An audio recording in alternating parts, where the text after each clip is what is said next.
did these slightly out of sync in December, partly because of the holiday season, partly because I was moving house. And yeah, I'm just catching up now. So we've got 4 games in the queue. So these are specifically games by people who support the channel on Patreon and are part of our Discord community. We've got Echo Extract, which I think I tried to play last time and couldn't get to run. We've got Spore Bloom, which I've played before. So I'm going to push that to the back of the queue because I know that's a game that's a bit further along and a little bit more polished than it's been on the channel before. But with only 4 today, we'll get through them all. We've got Well You Can't Stay Here and Battle Lines. Battle Lines, I've seen a lot in the Discord actually, but I haven't had a chance to play it yet. So glad to see that popping up on here. Just downloading the files for these. Apologies, normally I'd get that done ahead of time, but it's been very busy here. I'll just check that my Spore Bloom demo is updated. Oh no, it's Baby Monsters again.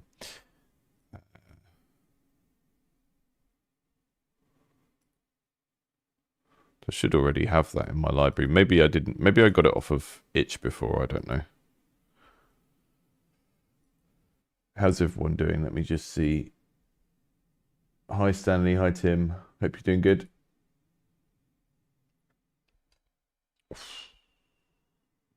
We had some good games through yesterday. I think I might do a long play on Decimation or I don't know, one of the others. There might be Baby Monsters. I mean, Spore Bloom is quite close to Baby Monsters. It's baby mushrooms.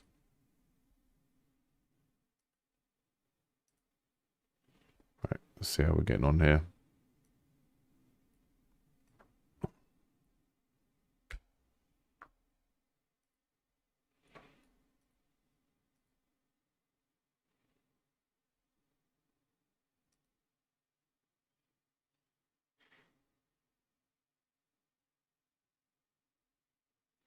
Yeah, don't make Baldur's Gate 4.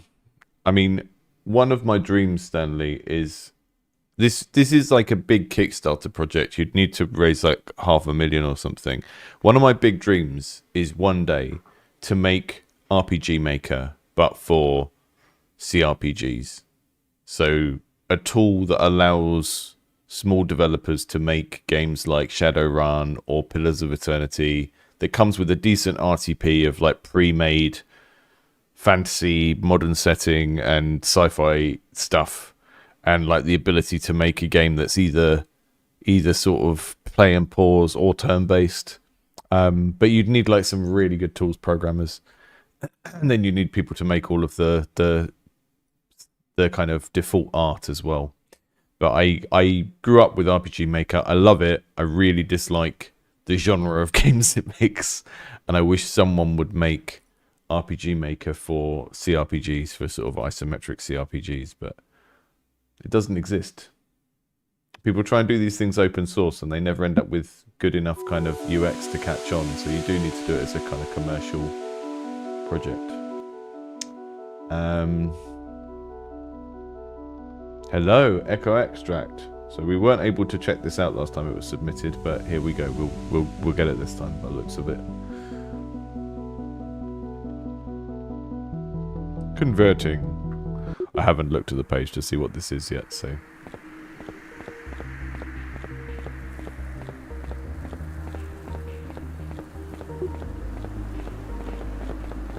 Okay, this is cool. Oh, this is the Extraction beat 'em up, isn't it? Okay. We were promised an Extraction beat 'em up, which is a cool idea. The way the camera moves side to side when you walk, the camera sort of turns slightly as you move left and right, which feels a bit strange, but we'll see how we get on. Just going to turn the music down slightly. I guess we're going to get like a sort of Dynasty Warriors type gameplay thing here.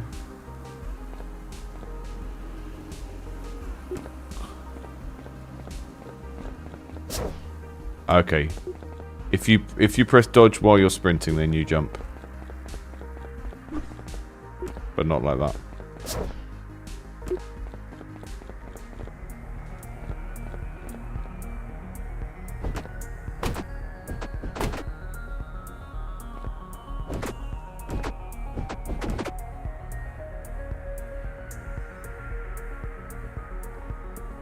Okay, we parry by blocking just as they hit us. That's how parrying usually works, isn't it?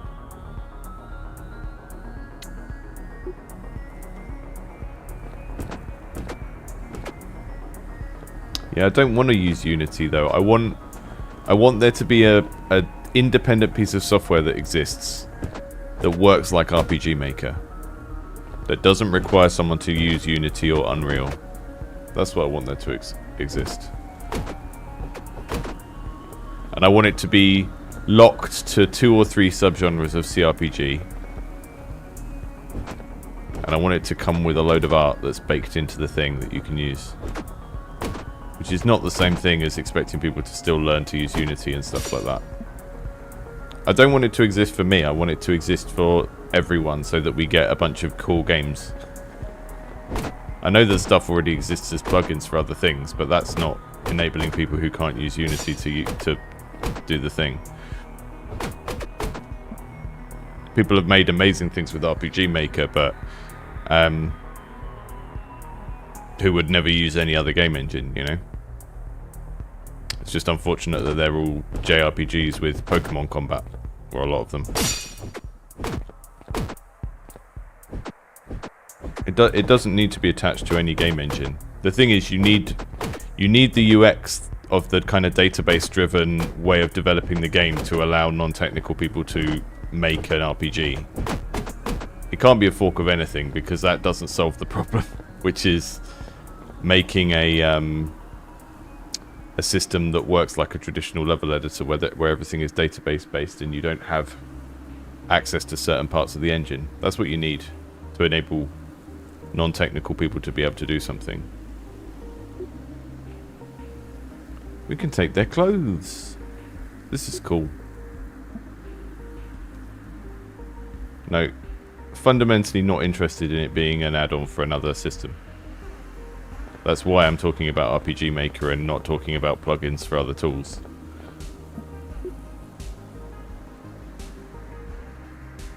I'm not saying that I want this for me, I'm saying I want it to exist as a thing for the game dev community. Because I know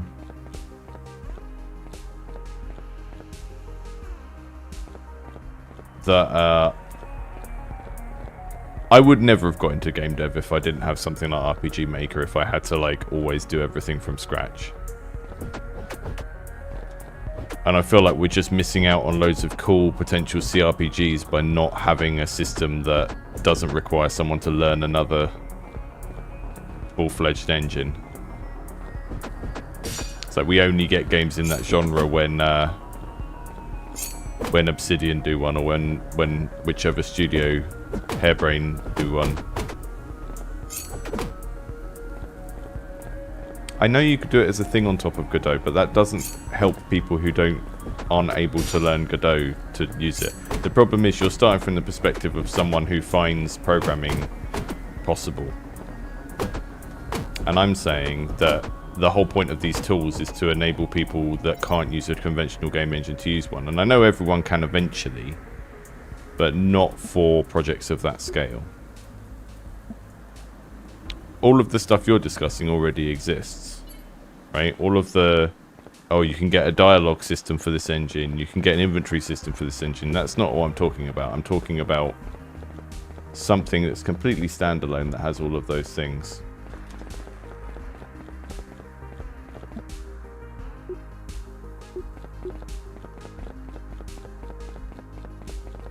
And you would need the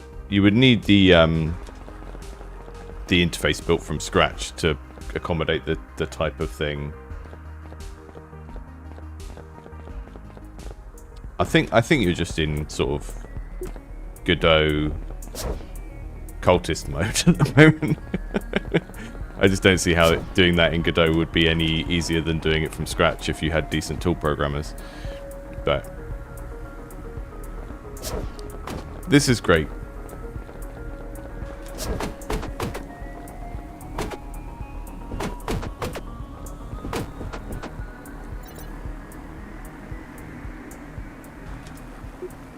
The map is pretty big, yeah. I mean, the combat feels quite enjoyable so far. I like the fact that, so it seems like we're just kind of looting their skins. So these don't, oh no, they do have armor values and stuff.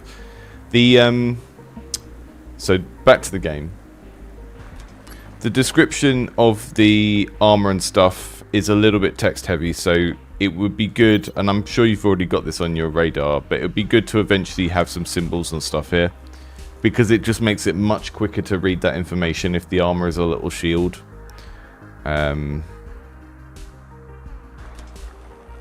Special moves, armor up, neon night tessellation. Okay, so if I go to combos,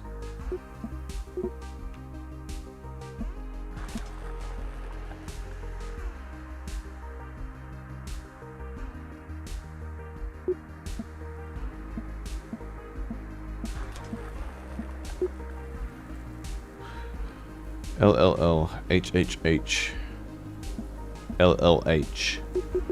Okay, so we've got a full combo system here. So that's the light attack, that's the heavy attack. And then I can do L, L, L, A.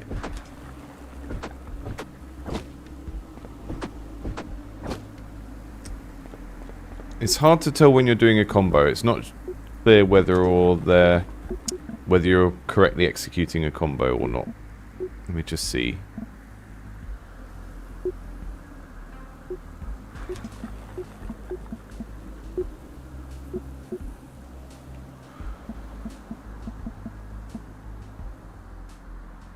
Three lights, three heavies. Light, light, heavy, heavy, heavy, light, light.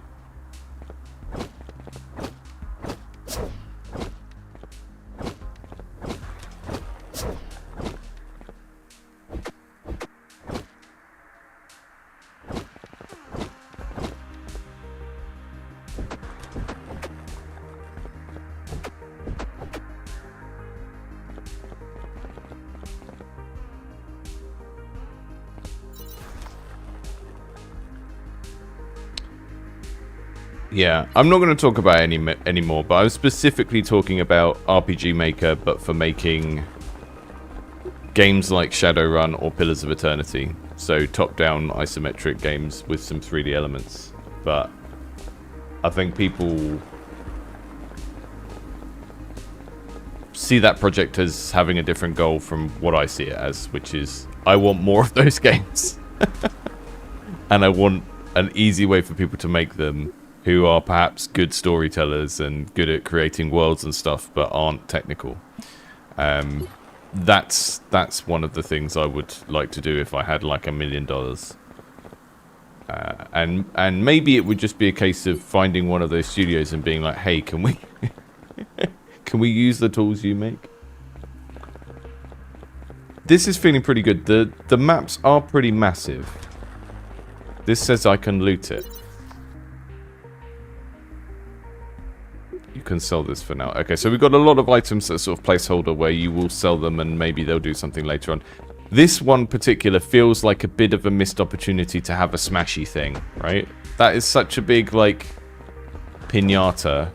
I would say generally, if you're thinking about, so whenever you're mashing two things together, like in this case, it's beat 'em up type stuff and doing extraction looting type stuff. You think of where do those things overlap and what's the most interesting thing you could do with the overlap. And for me, if you're merging a character that can do combos with an extraction looter, then we want to be able to smash things open to get loot out of them. Because that going into a inventory screen instead of it being like smash the thing and pick the things up off the floor. I would just think of things in terms of making them a bit more Fortnite-y, I guess. But the actual combat that we've had so far feels really good. The combos feel great.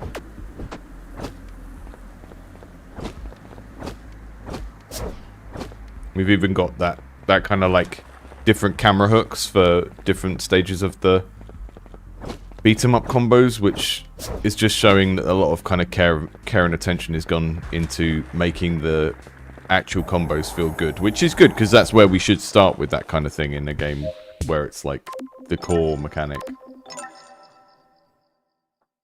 Yeah, I just want to smash more things.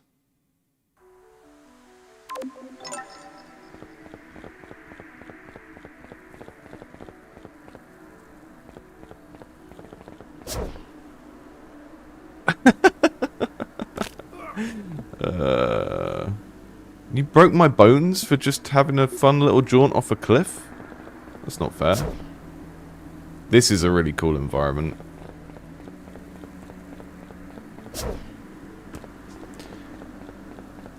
The grass is a bit thicker here.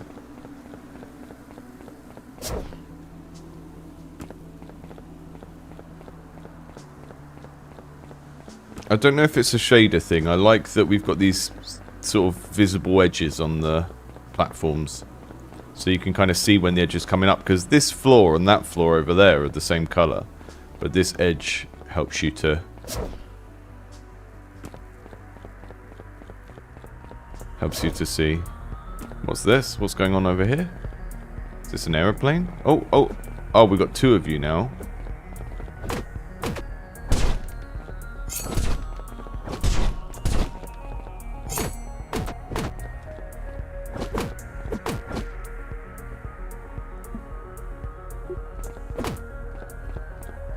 It's trying to teach me to use a stim pack, but I don't really have enough health loss to need to do one yet.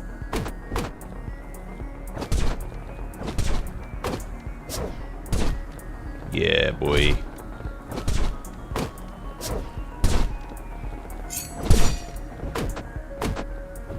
Game looks great. I think the actual everything that's in the game world here looks pretty good. I think investing in a little bit more time on the typography and the icons in this game is going to really lift it, because everything to do with the character models and the world is really, really good at this stage. But the sort of damage numbers, the text in the interface, the icons at the bottom left feel like they're not quite at the same level of quality as the rest of the game.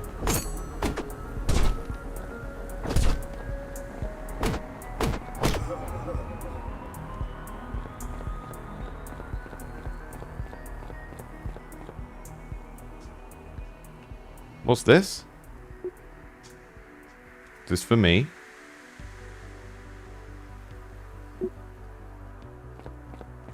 Yeah, the inventory is going to need a bit more love as well. It's just a little bit...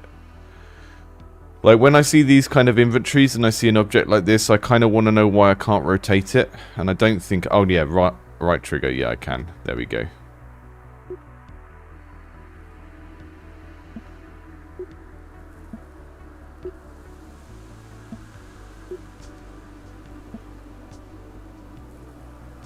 What's this? Dagger throw.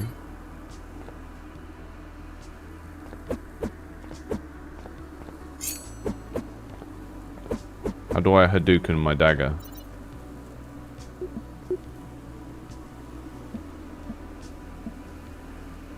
Special light. What's the button for special?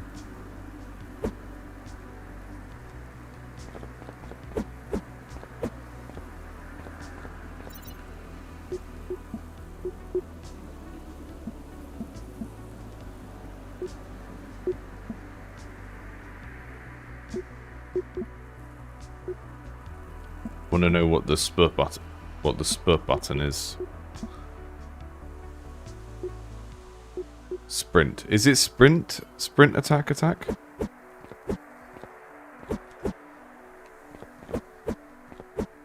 Yeah, I can't work out what the SP is. I'm glad we've got this little pin combo function up here.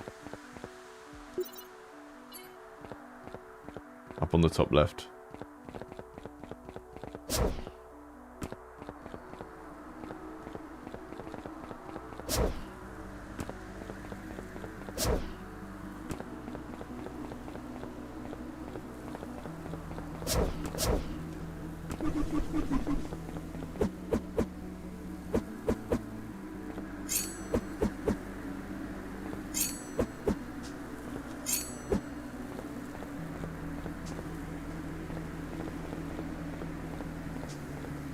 Yeah, it's quite easy to get lost and not know where you're going next.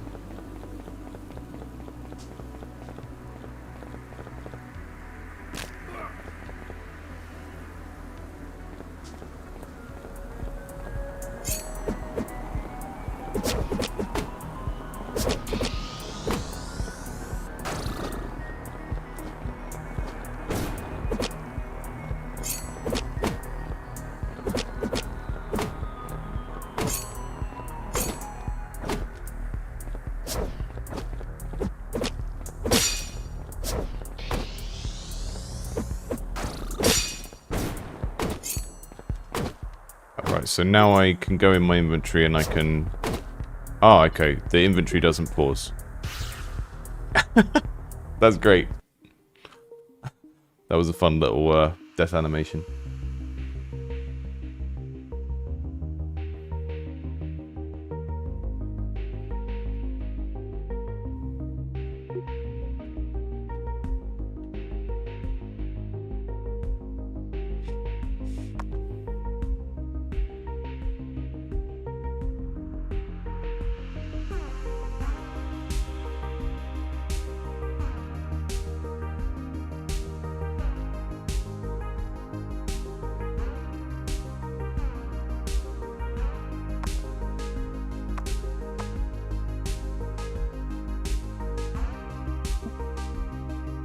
Mid-station time.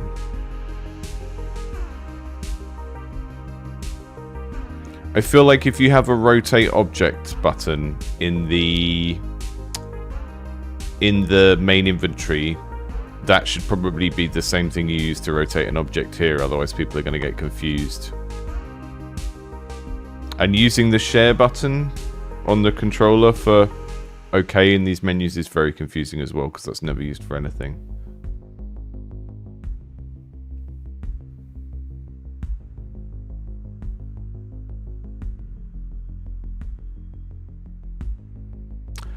Bob, to answer your question, without going back into that topic too much, if you've used RPG Maker, you'll know what I mean. If you haven't used RPG Maker, then you won't know what I mean. So, if you haven't used RPG Maker, then it's a sort of moot point conversation because you won't understand what I'm talking about. But fundamentally, RPG Maker is expandable with actual code, but you don't need it to do the basics. And the point is it comes with so many assets that you just don't get in other game engines. And if you haven't had that experience of using it, you won't understand the appeal of what I'm talking about. Okay, how do we get back into the main game now? I'm interested that this is here, but because I'm not invested in playing this for a long time, I just want to play more of the main game. So how do we quickly get back to the actual combat?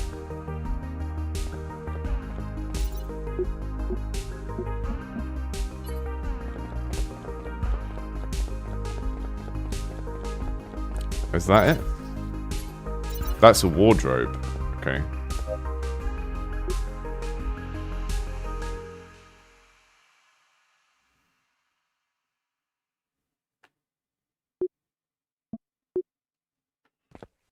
So we've got a lot of different subsystems here, and that means that it's okay, that's how that blue thing is how we go into the next level. We've got a lot of different subsystems here, and that means it's going to be hard to get them all up to the right level of polish. The combat polish already feels amazing. I really like some of the UX features we've already got, like the tagging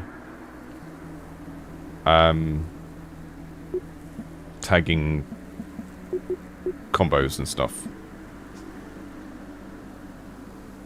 I don't know how to do the combos that have a spurt in. I think that's sprint, but treating that as sprint has not helped.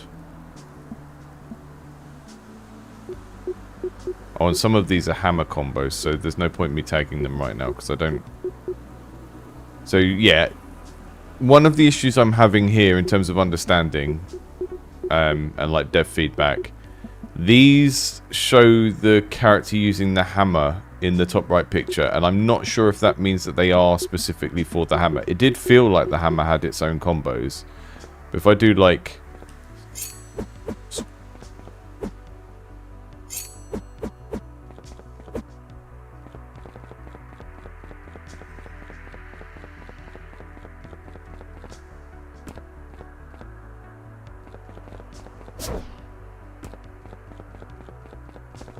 Yeah, I don't know what the button for special is though.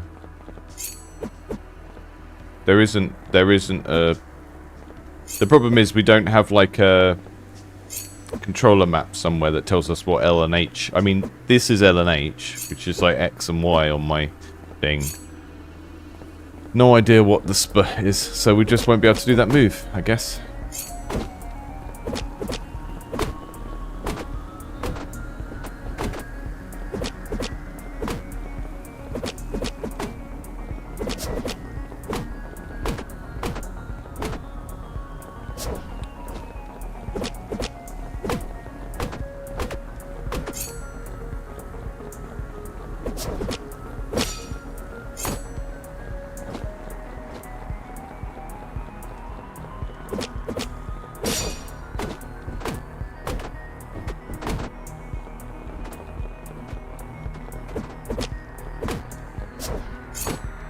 Forgetting to block.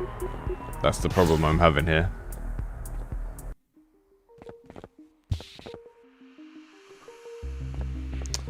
Okay, I don't want to build.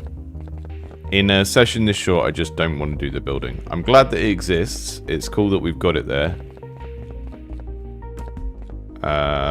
Sort of reminding me weirdly of Journey to the Savage Planet in terms of the tone of all this art and the fact that there's base building and stuff.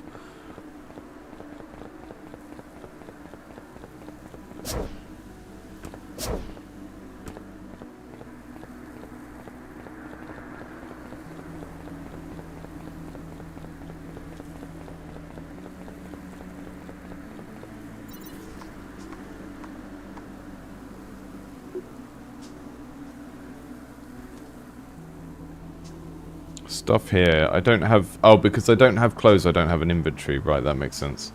So your clothes determine the size of those different inventory slots. So when you start out, you can't actually pick anything up apart from a weapon.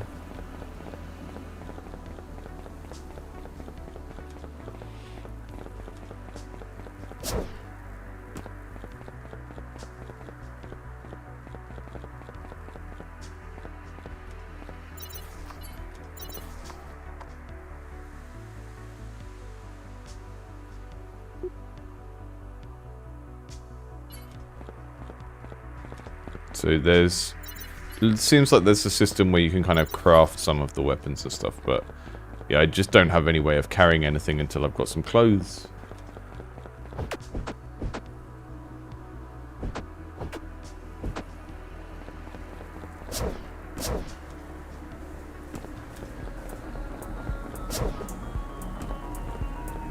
Why is there so many of you?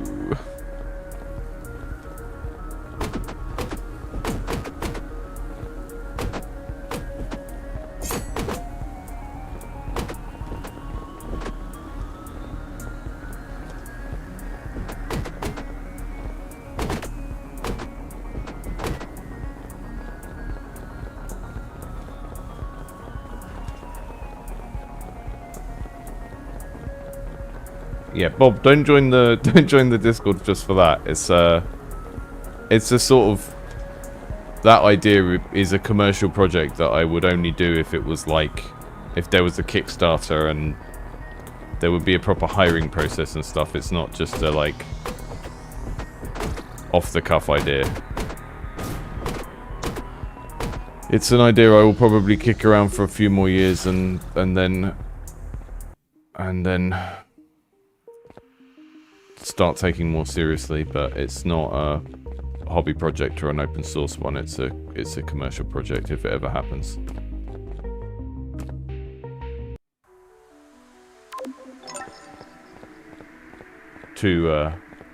I'm too poor for open source.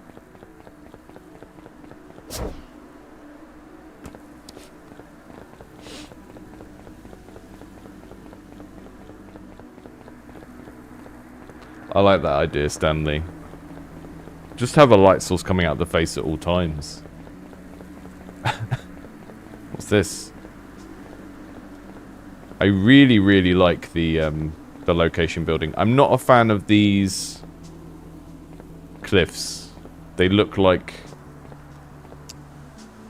Is this like a Unreal Engine cliff? I don't know.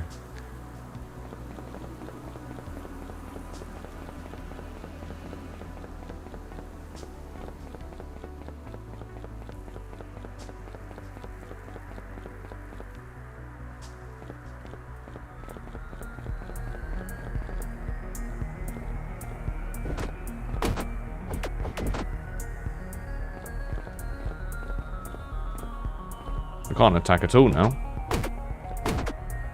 Do you need to... Oh, okay.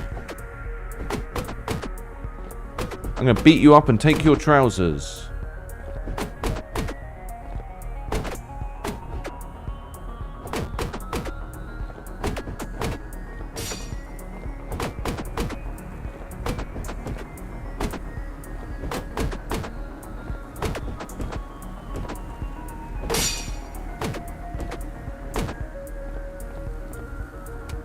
Stimpack.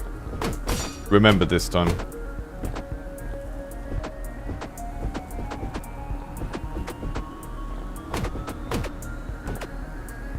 Yeah, I wouldn't mind the terrain brush cliffs so much if they were a different colour, a slightly different colour, but they just...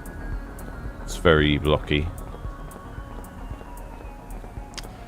But generally it looks really, really nice.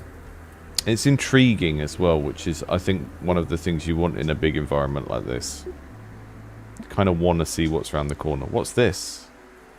You can sell this for now, can I?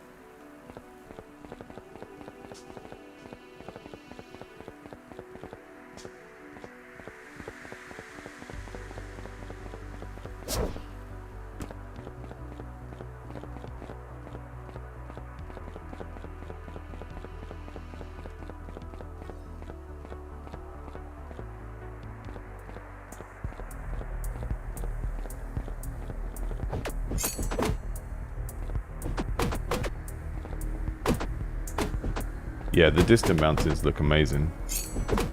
I agree.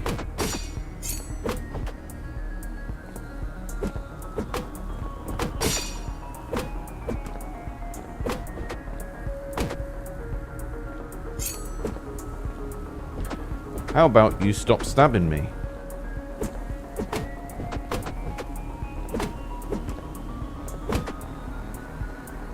Can we take the enemy's heads? Because I really like that enemy's head.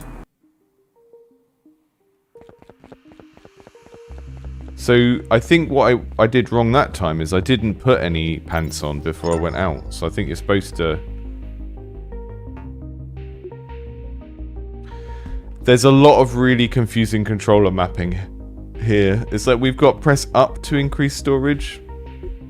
That's a directional arrow. That's not very intuitive because that's like a Sorry, I'm not being able to find my words today. Up here, it says increase storage by pressing up on the D-pad. I cannot think of many situations where pressing up on the D-pad would be like a confirmation step to spend a currency, right? There's just a lot of weird controller mapping, so what I would try and do is make sure that, like, when you spend currency in this game, you always do it in the same way in terms of what you're doing with the controller. When you rotate an object, you always do it in the same way, regardless of whether it's in an inventory or on this building grid. Because people are going to just get really lost otherwise. But all of that is not stuff I would expect to be perfect at this stage. And I think, you know, I say all of this, and it's kind of burying the lead of, like, you have focused on the right stuff, which is getting the core combat and showing people what the overall game loop is, and then all of those other things are just small things that can be ironed out over time. So I'm very impressed with what we've seen here so far. I'm going to have to move on to the next game in a moment, but...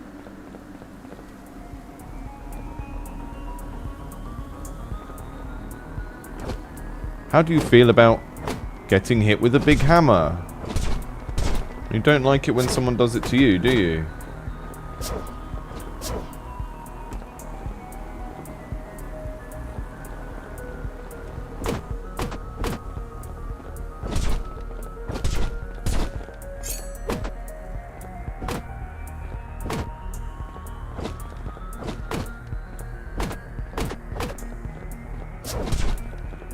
done a good job of using the sort of brown and purple as the neutral colours as well, so that everything else can stand out on top of it visually.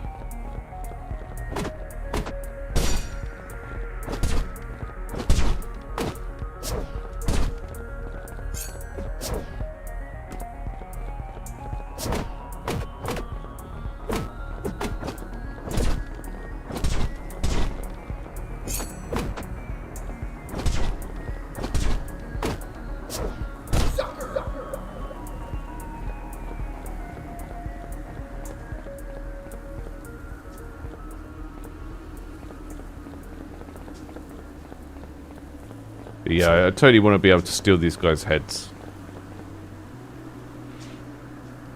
What's that?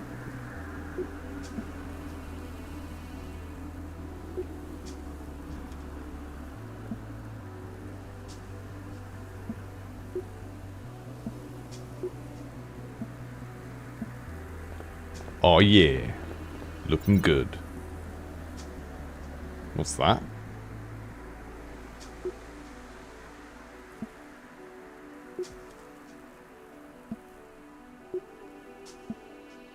I like the way the sort of 2D versions of the clothes are rendered.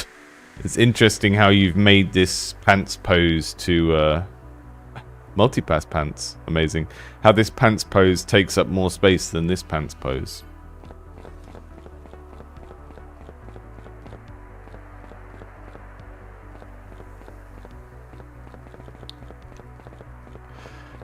Yeah, Bob, a lot of what it comes down to is kind of tooling for design. Like, the less a designer has to do programming as they're designing, the more they can focus on the game design, you know? So I got into making games when before we had Unity and Unreal and stuff like that, and a lot of my early experience was using level editors for other things like Half-Life and Warcraft to make things that were levels, or things that were like totally different games made within the level editor. And it's a lot easier to enable a larger group of people to do that if they don't have to code features and they're just subverting the features that are already there, you know? Like something like Dota comes out of mostly... there probably was some code, or I can't remember what it was that you used in Warcraft to extend it. Might have been some form of Java. I can't remember. But a lot of the changes that go to turn Warcraft 3 into Dota are just stuff you could do in that editor. And that's neat. But you also fundamentally want an editor that just makes a particular type of game and does it well as well.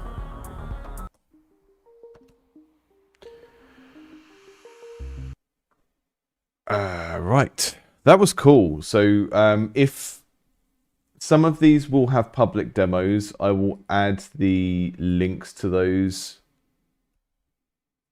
after the stream on the VOD. But I'm just trying to send a link to that one, and it's just trying to send an entire reference to my Google spreadsheet, which is funny. That's Echo Extract.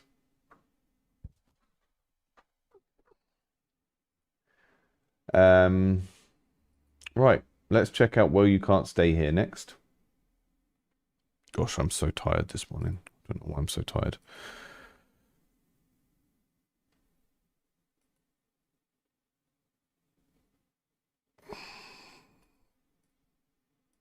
Here we go.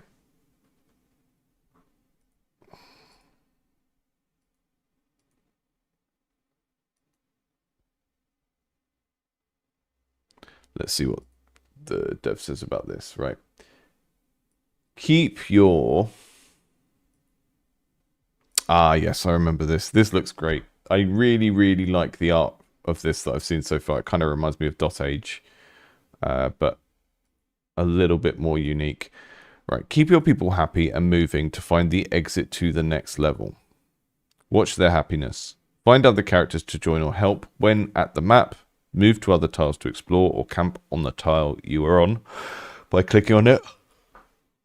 Watch out, the level is collapsing, so balance your moves, camping, exploring and resting. WAS.arrows to move the character, mouse to interact. At the camp, you can place your people or leave them by the campfire to rest. Explore to discover sites that will test their skills and bring rewards to help you on your journey. It sounds a little bit like Curious Expedition. It's like a sort of hex crawl, what they would call in... Oh, Smug, I changed the stream title just before I went on and I took Atomic Lance off. I'm going to have to stop using Streamlabs soon because it's just not doing the things it says it's doing when I'm using it. Theo and Barry. Theo's a scholar. Barry's a scout. He's good at finding food and seeing where to go. Okay, cool.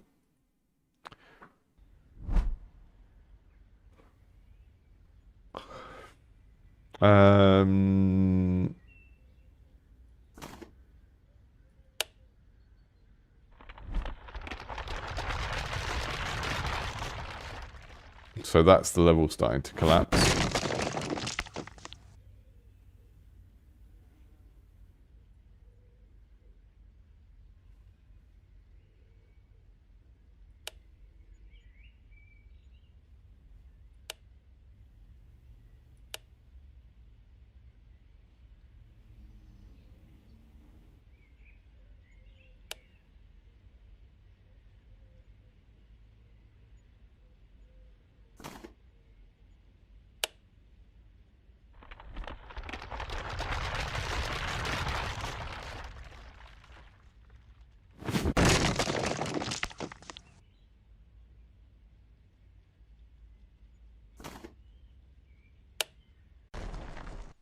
In a game like this, where the background fantasy is something stressful, I would be tempted to refer to the happiness as morale rather than happiness, just because it evokes a different type of fantasy that's a bit more about survival, and happiness makes it sound a bit more like a cozy community management game, like building a little town, like a Animal Crossing or something, whereas this is literally like the people are stressed out because they're going to fall down and die.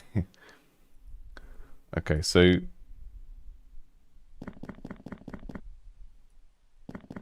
that's cute. You put them in a neutral space, they walk back to the campfire. So if I put them over there, what are they doing? They're hanging out together? Is that placing them so that they can go into the forest, or is it placing them so that they can... Yeah, I'm not sure what we're doing here.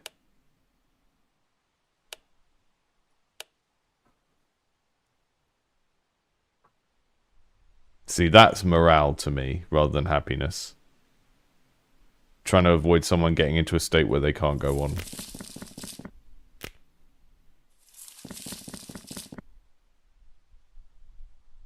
Ah, okay.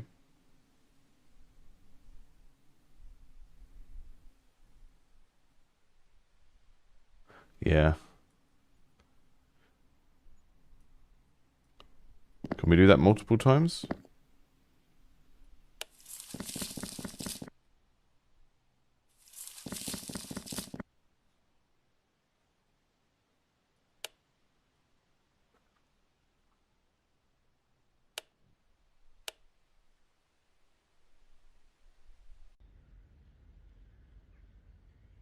I'm not sure what the value of doing that was. So I suspect when we make a base camp, there's supposed to be more to do than just recover. But the idea of it being camping, there's a lot of kind of potential language problems in this game. The idea of it being camping suggests that it's just to rest. But I got the impression there that we might be doing more when we're camping. Just being in these peaceful lands is healing. A blissful race to explore. Happiness. -1 happiness to move here. Okay.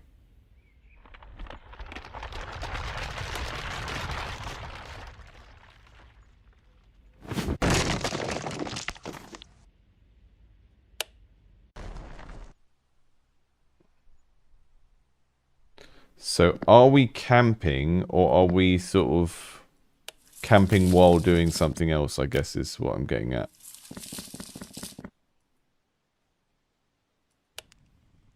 Ah, okay.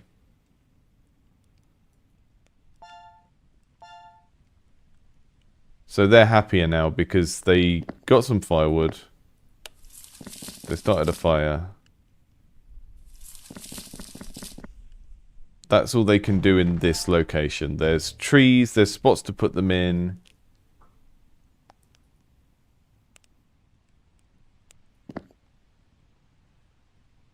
Okay. So this is like a worker placement board game, like Agricola. You can see here they found the firewood and that's taken a tree away.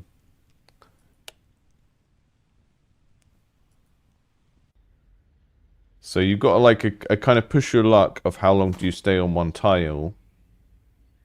-2 happiness to move here.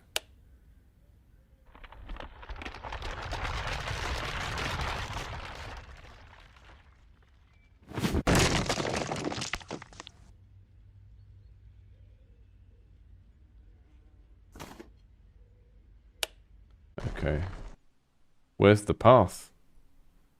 You said you could see the start of a path.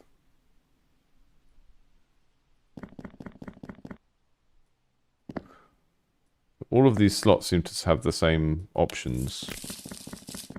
Ah, okay.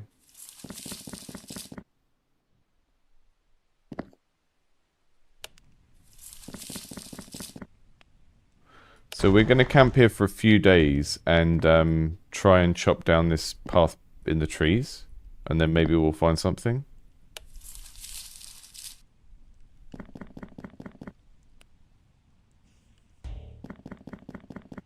Okay, I'm going to rest them by the fire.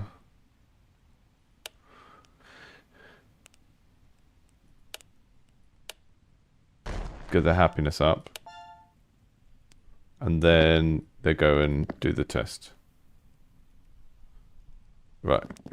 Lots of interface getting in the way of each other. Right, path. Test survival. Bonus test strength. Bonus will improve the reward. Okay. You're going to go and do it. Because you're the scout. You failed. Well, you can have a go then.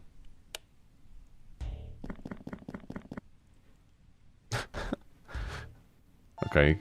You're both going to rest a little bit. And then you're both going to go and try and do it. Do they get a bonus for helping each other? Okay, cool. He leveled up.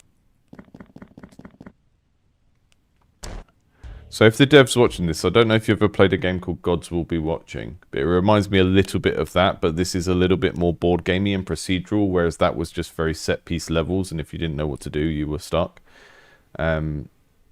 Neat. I'm going to make him more courageous. Theo, you're more courageous now because you did a little mission.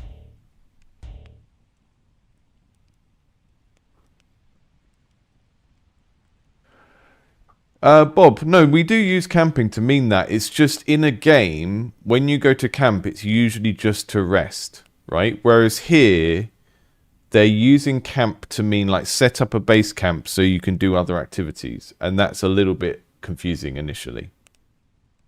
The whole area has collapsed. Be sure. Oh, okay. That wasn't very clear that that was coming.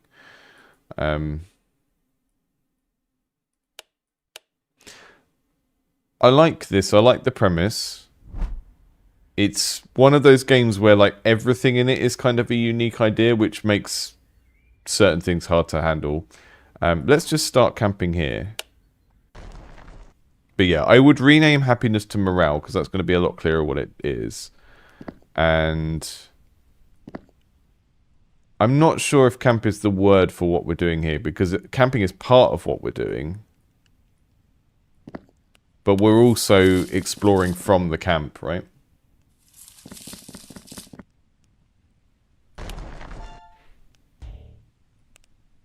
And then we're doing this sort of push your luck game of how long can you stay in one area. So as soon as we start to see the larger holes, that's when we should leave.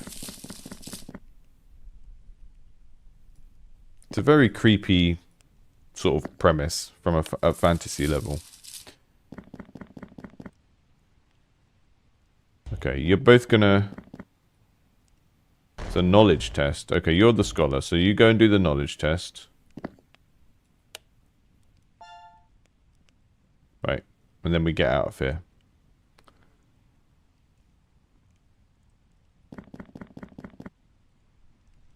Ah. I think the last time I didn't do leave camp properly. And that's why I died. I did rest instead of leave camp. Okay.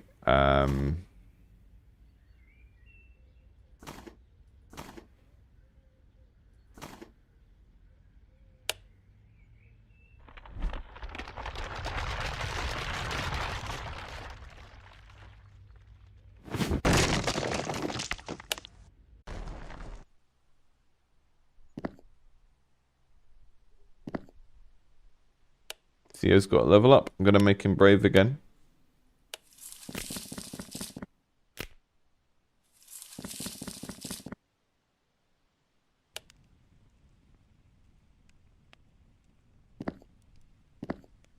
Do you ever have more than 2 characters? Because the action economy in worker placement board games is usually sort of very, very... Like, getting a new character massively changes the dynamic of the game. So I could see why you might not go up to 3 or 4 characters, but there's a lot of slots here.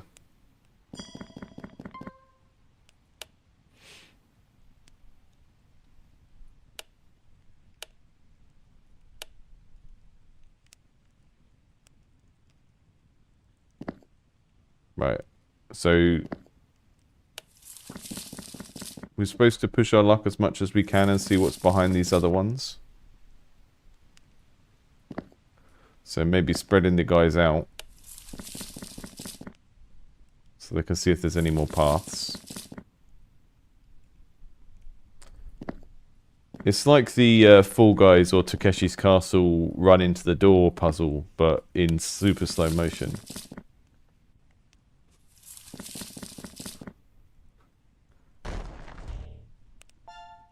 Okay. It looks like there's something behind there. I'm going to risk it.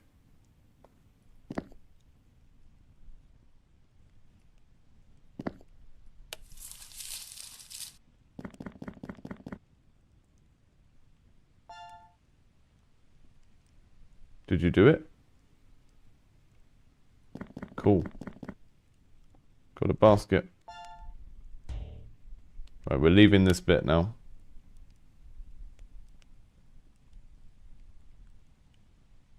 Yeah, I think if you wait as you get closer to sort of developing this into a full game, I think the whole level falling apart and people falling down and dying bit probably needs to be a bit more of a dramatically obvious thing when it comes to happen. Because the first time it happened, it was just like, oh, you've run out of moves and the ground's crumbled, but you didn't really kind of see it happen in a way that made it explicit, and it made it very abrupt and sudden.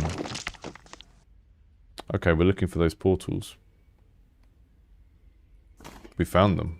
We might as well just get out of here then.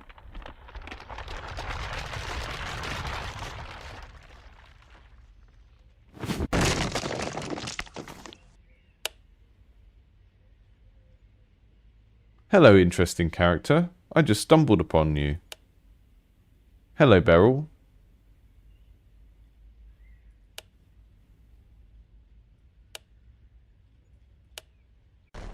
Okay.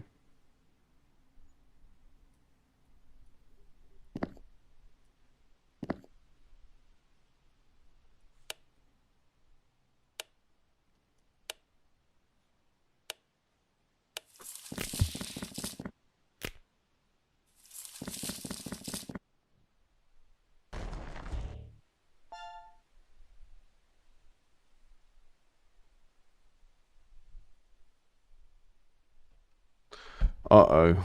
He ain't looking so good. I think those have the portals behind them, though.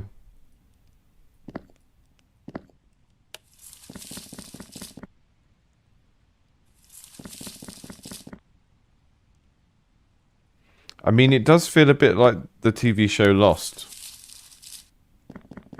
There's a lot of camping. We're all confused.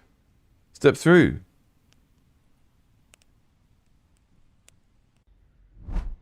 Next map. Okay, so that's kind of the loop. You explore the map.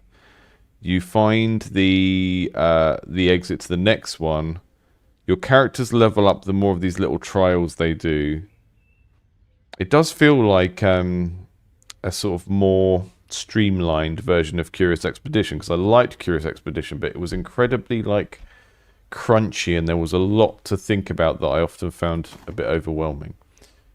This feels like a kind of tighter, more board gamey type experience and less like a big role-playing game hex crawl with loads and loads and loads of mechanics.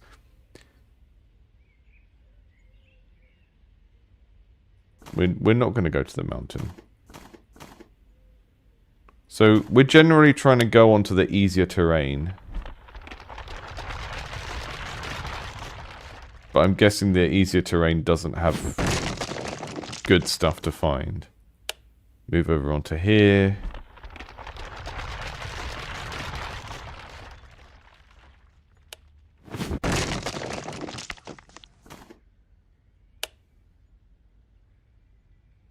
Hello, Ingrid. Join our party.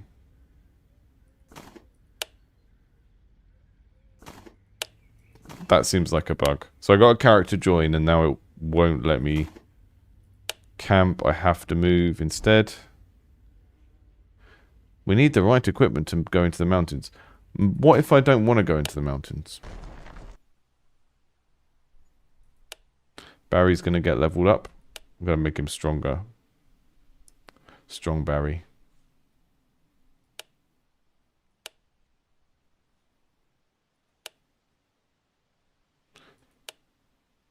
Okay, they get a skill at level 3, level 5, and level 8. There's loads of lovely little extra bits of progression here.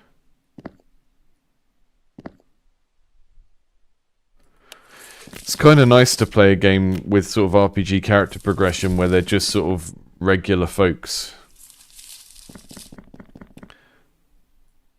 It's kind of giving Sims Castaway or something.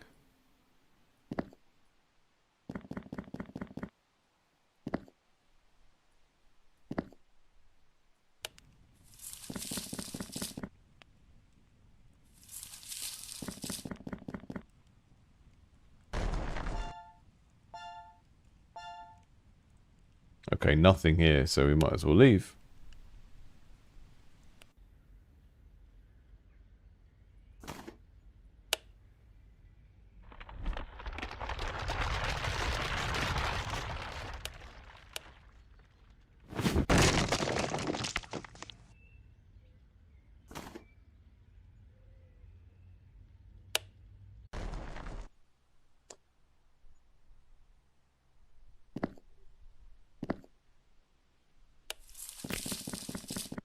I do like this little interface with the backpack. Are you going to light the fire? Or... Uh-oh. That seems bad. Is he gone? Is he gone for good? I think he's gone for good.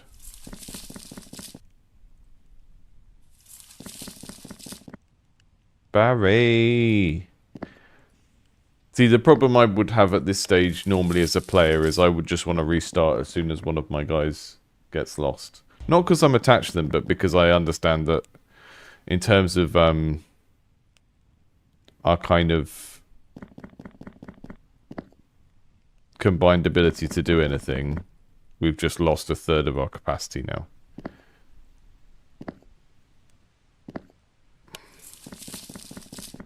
When you have like, I should have spread them out then. Stupid. The way that this kind of uncovering of stuff works is really neat. It would be nice if I was occasionally getting something else out of it. I saw I can get the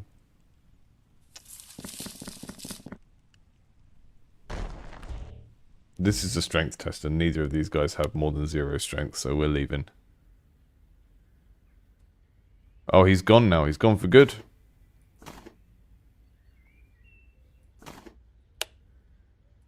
Okay, so now we're getting completely locked out of areas because we don't have mountaineering gear.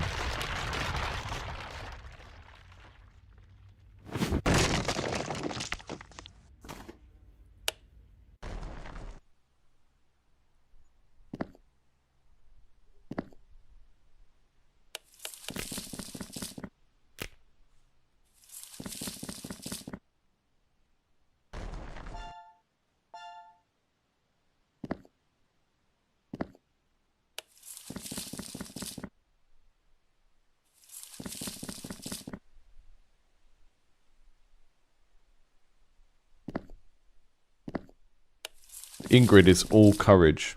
2 courage. 1 survival. No strength or knowledge.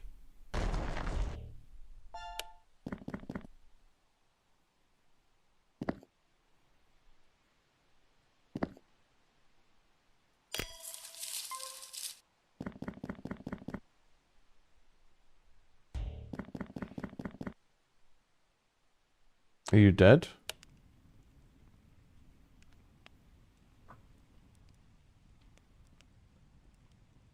I keep getting strength tests and these guys don't have any strength. I'm going to just send them on it anyway.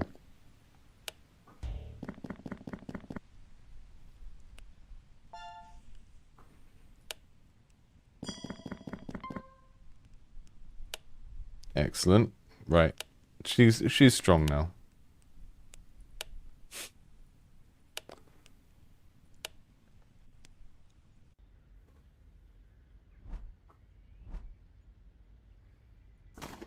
We're going to go through the desert and round that way. We can't do the mountains, so we don't really have any choice.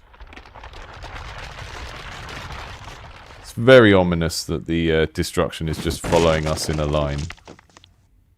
Scary.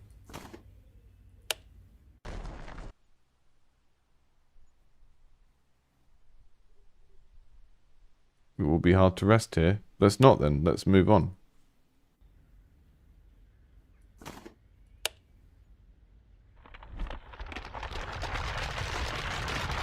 Ah, exit portals. Excellent.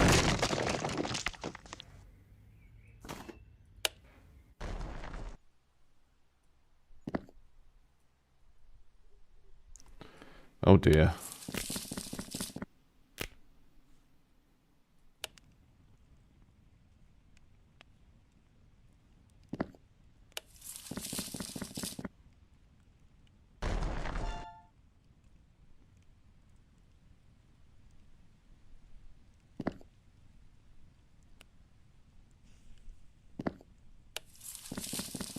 Always leaving Ingrid to do all the work.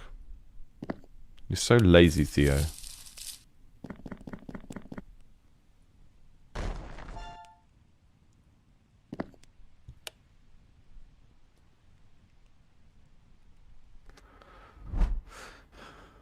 This is neat. I think, so trying to imagine this as a bigger game. I would need a lot of variations in like characters, abilities, items, things that can be on tiles in order to want to play this for a long period of time. But as a kind of core loop, it's working for me quite well.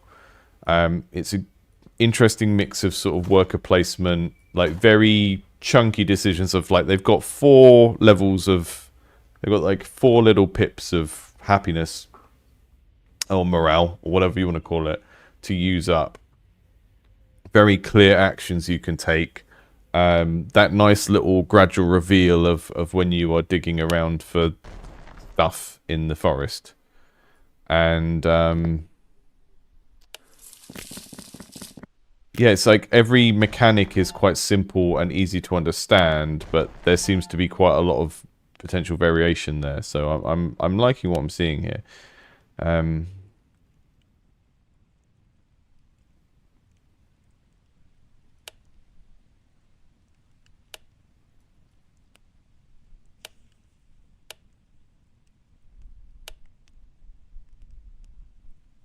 Will you recover yet sometime soon? Can we use you? Or are you just gonna be a melt? It's just gonna be a melt now. It's decided. So yeah, that thing of like, it's not clear to me how. Yeah, okay, he's not reviving. He's not coming back. That was the situation there. So that's not always clear as well. When you lose a character, they're sort of sat there and you don't really know that they're gone until you come back to this map and you don't have them as an icon anymore. Tim's in the future. Future Tim.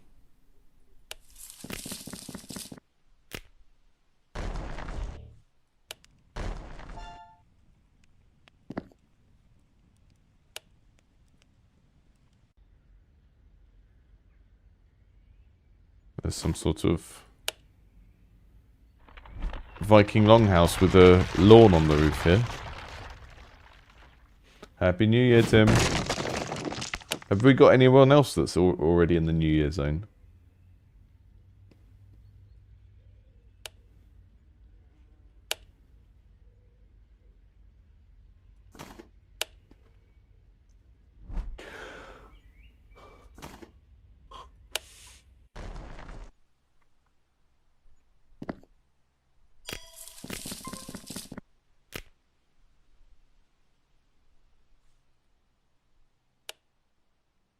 I don't really understand what the food is doing as well. It's not super clear.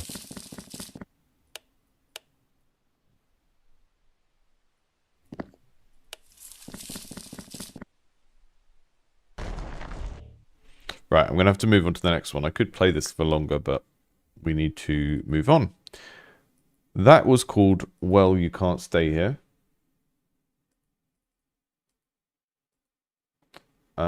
We're going to check out Battle Lines next, which has... I've seen a lot of this on the Discord over the past few months, but this will be the first time we've played it. It looks a bit like... I'm going to see if I can spell it right. If anyone's played the board game Tsuro. So in Tsuro, you each have a little dragon. And you place the pieces down and you're trying to like force the other player's dragons to drive off of the board on the lines. So it's kind of almost like a sumo thing of like trying to get someone off of the arena. But Battle Lines is a similar thing where you're sort of using tiles to create longer lines.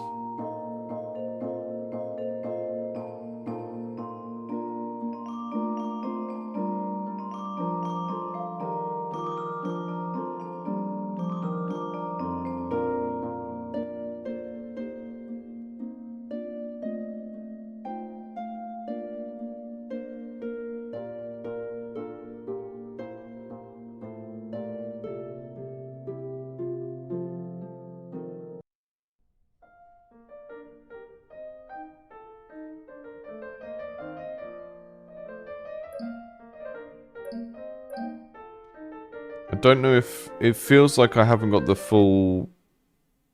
The app's not full screening for me. It goes full screen and then it... Yeah, there we go.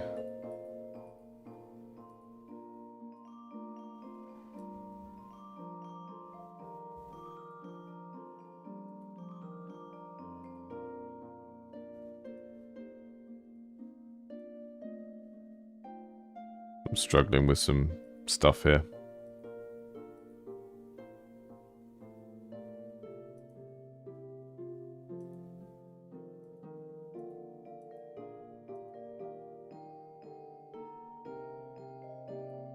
I cannot get the app to go to the right scaling.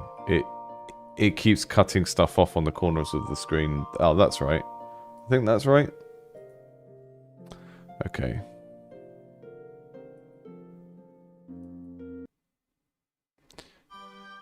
No, we can't see the stuff we're supposed to be using.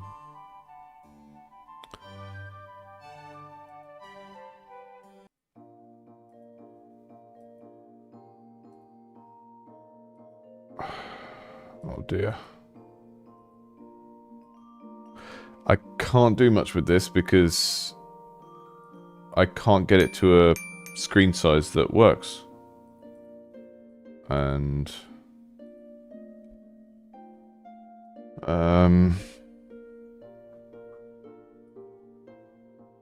Alt and enter.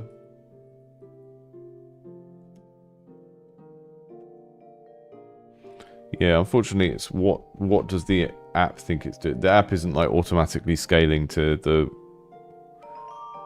So we're in 1920. Yeah, and whether I put it on full screen or not, it seems to be bigger than the screen.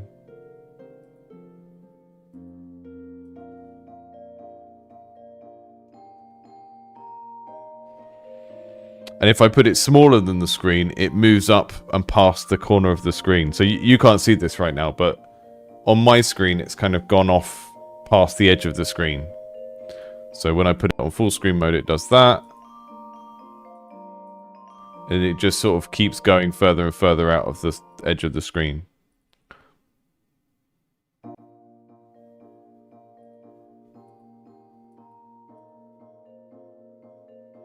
And then that centers it again.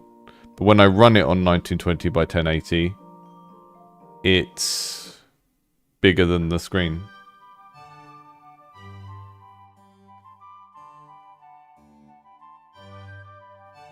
Yeah. Maybe we'll turn that back there. Is that going to fix it? There we go. That's what was breaking it. It was my Windows setup.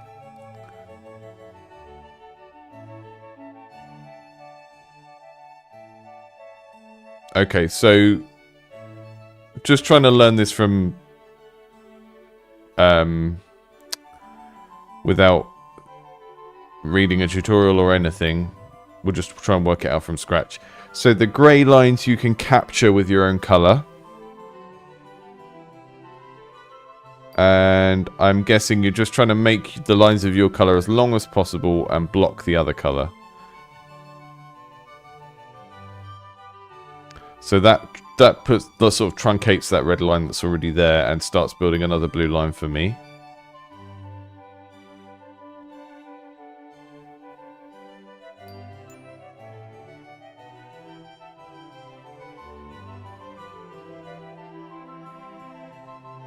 That little hexagon is going to annoy me.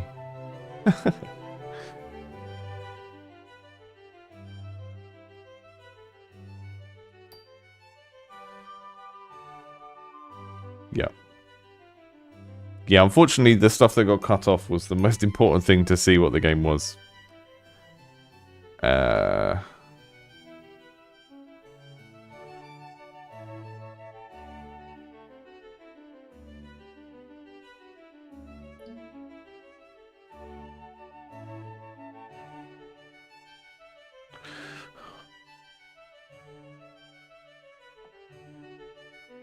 It's intriguing because you're not just laying your tiles to capture now, you're sort of thinking ahead to...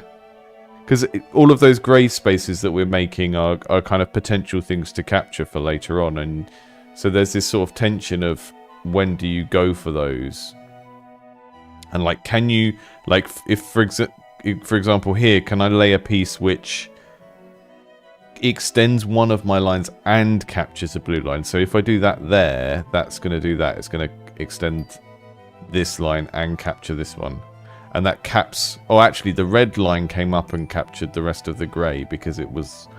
I guess because it was longer than the line I had attached. That's intriguing. Yeah, this already feels quite solid. Screen size issues aside.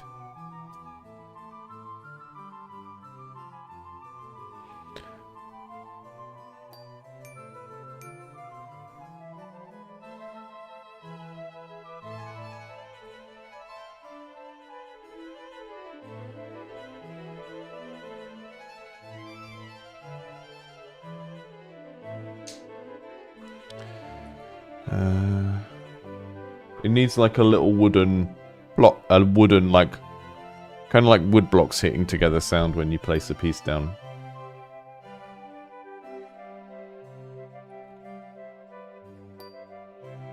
We get a ding for the scoring. Yeah, I like the fact that we've got a kind of deliberate felt background. It's like a poker table or whatever.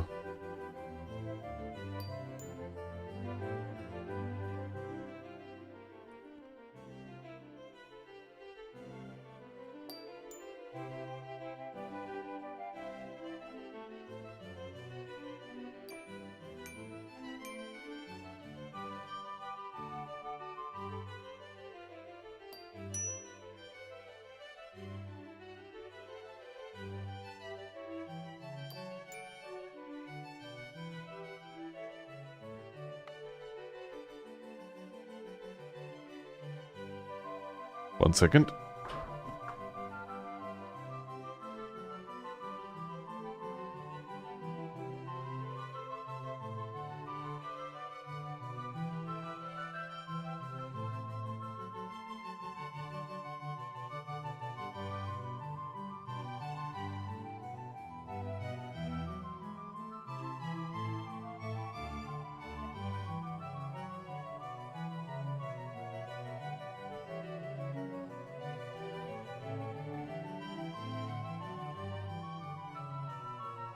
Sorry, we're still here. There was a delivery person knock at the door, and it wasn't even for me. It was for the next door, which is classic. But he did say Happy New Year, so I didn't smite him down. Normally I'd smite someone down for that kind of thing, but stream interrupters get smote. But he said Happy New Year, so it's okay. He can live.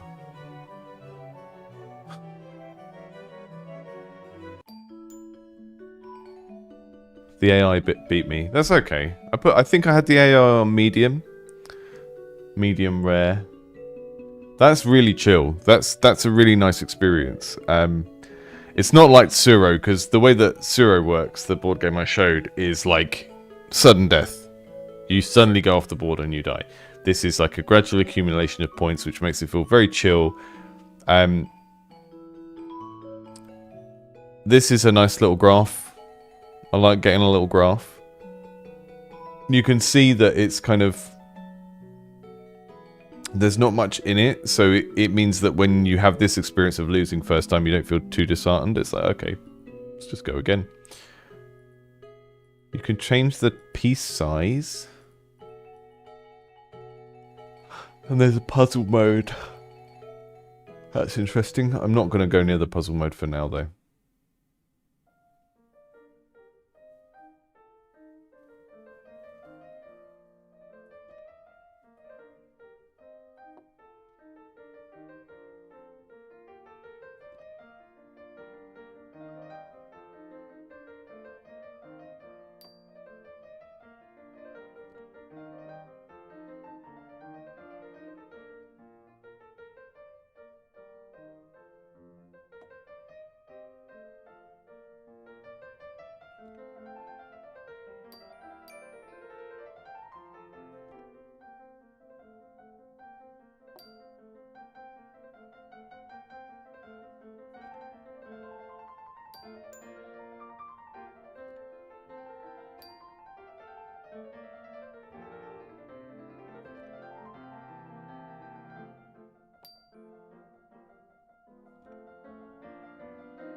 I don't know. I don't know if we have any New Year's traditions. The thing in this house is whether or not the kids are at my house is like a 50-50 chance each year. So this year we've got a child-free New Year's, which means we'll go and actually be able to party with other people, which makes it very different from being in with the kids. But I just try not to think about it too much. I don't know. Thinking about time and the passing of time hurts my brain a bit. So having a full-blown celebration about it is just like, oh, we're all going to have a party. Well, what's the party about? Well, the party is about that thing you don't really want to think about. Oh, great. And I'll just have to assume that there's some benefit to doing that. Otherwise we wouldn't have been doing it for thousands of years. But generally, thinking about time and the passing of time makes me a bit maudlin. More maudlin than usual. So maybe I need to work out some of my own traditions to get around that.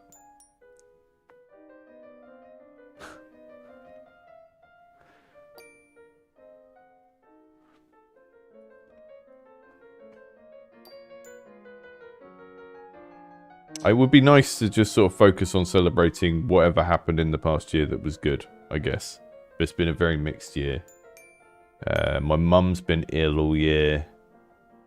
Things have been going great with the channel. It's been really good sort of building this up to a point where, you know, what we do here has some sort of regularity and people know what to expect and stuff, and that's all been really positive. But it just, life always just feels like you get ahead in one area and then something else goes wrong in a different area and you're always just running around firefighting and min-maxing. I beat them that time. Take that, AI. We're going to go for a full board this time.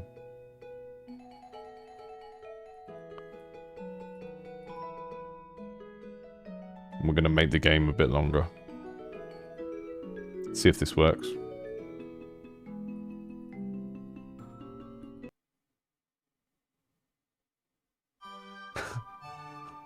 Oh, my giggles is on the purple drank.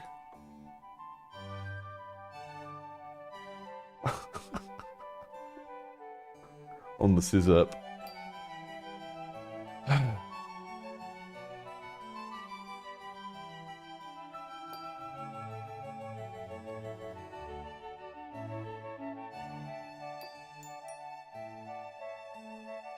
I might. Do you think I should print a copy out to take to the bar later?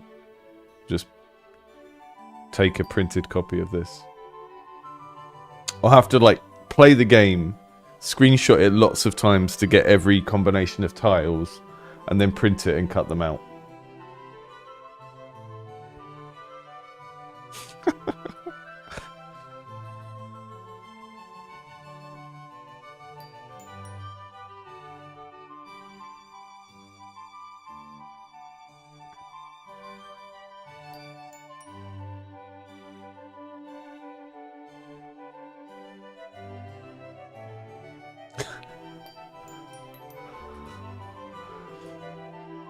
The trick to wrinkles is just to never look in a mirror.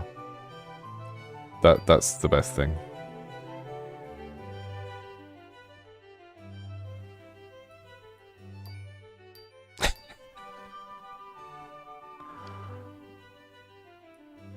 The joys of being on a camera most days of the week is that you learn to dissociate and just be like, oh, I don't know who that fat guy is. Whatever. Have to deal with dozens of people every week saying that I look like either Ricky Gervais or Jack Black, and then going, I don't know who you're talking about. You talking about that fat guy in my videos? I don't know who that is. That's not me. That's just someone I work with.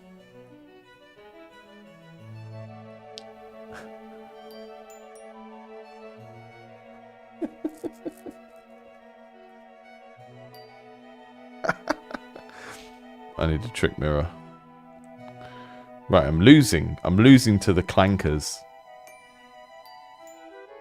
This is disgraceful.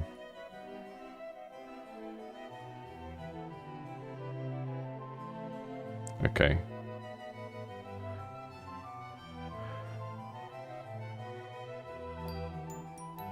This really is a game that is as much about blocking them as it is about scoring your own points, which is why I think Battle Lines is a very good name for it.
Matt, that's exactly it. One of the things I do when, like, I have to keep looking back at the channels that I've followed for a very long time and reminding myself that the thing that they did 5 years ago is very different from what they do now, and you need to just do what you can currently do rather than what you aspire to do, because what you're doing currently is a step on the way to what you're aspiring to do. And as long as what you're doing is building the right audience for the thing you eventually want to do, then it doesn't matter. If you're building the wrong audience for what you eventually want to do, then you're going to have a problem, right? Because you're suddenly going to pivot to being like, hey, I'm actually a Christian youth minister now. Let me tell you about this guy. You know about this guy from Bethlehem? Let me tell you about him. That would be a bad pivot. But things that are just fundamentally still the same person with the same personality doing something that they're interested in, it's not going to be a massive change. And I follow lots of creators like that where they've changed what they do over a long period of time. Like I watch... been watching lots of Quinn's Quest recently, which is Quentin Smith from Shut Up and Sit Down, and it's just him exclusively doing tabletop role-playing games rather than that being mixed in with board games on Shut Up and Sit Down. And it's like, yeah, this format is very different from what he was doing before, but it's still like, it's not a massive departure.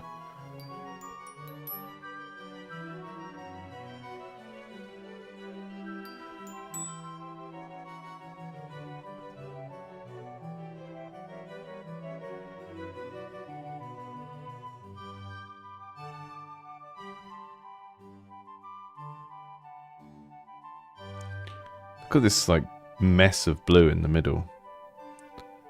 It's good.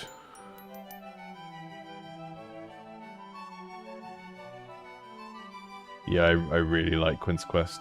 I quite like the format as well, where he's got... So I've been thinking a lot about interviews recently, and how a lot of the game dev YouTube channels have pivoted to doing interviews.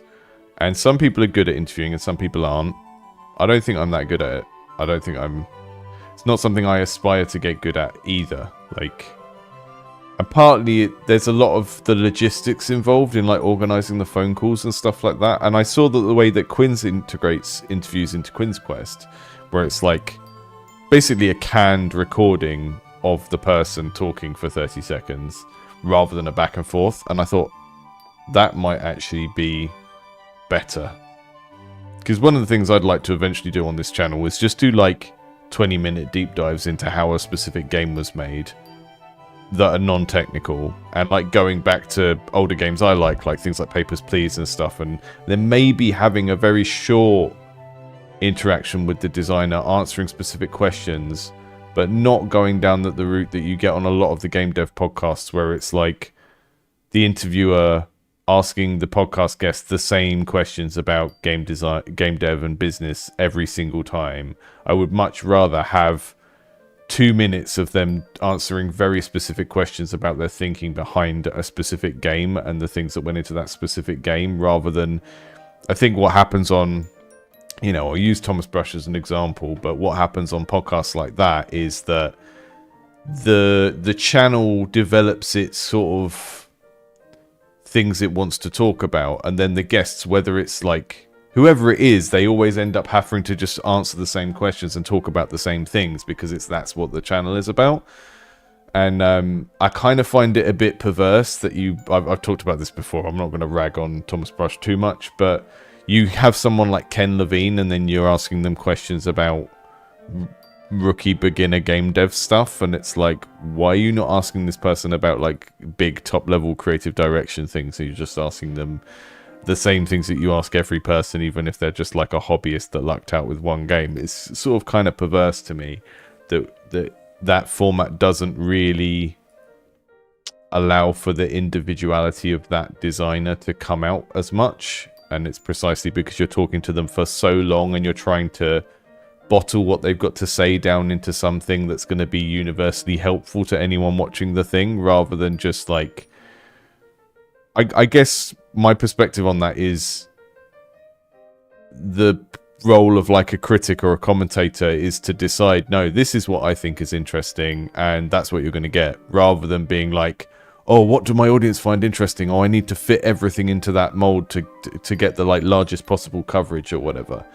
So yeah, anyway, one of the things I really like about Quinn's Quest is he does that, and he gets he reviews a game, he gets the designer to talk about the game, but it's not a long-winded interview. It's just them touching on key points as it goes through the video, and it breaks the video up. It's a really good format, and I'm watching from the beginning, so I don't know if he's kept that format, but I might steal it.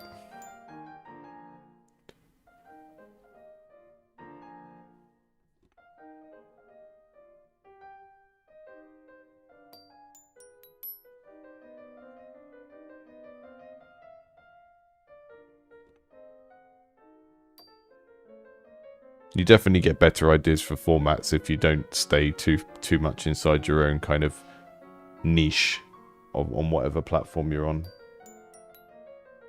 But well, that's Seed said it should be a podcast. Yeah, I mean, the thing I was thinking of was deliberately building the thing so that it works as an audio file first, basically making it a podcast, and then making a YouTube video with footage of the developer and the game to go over the top, and then not presenting it as a podcast when it's on YouTube.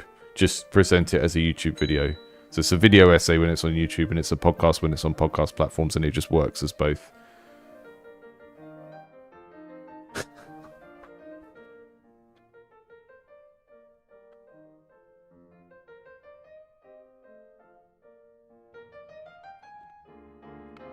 Yeah, we're going to keep doing the book club for podcast.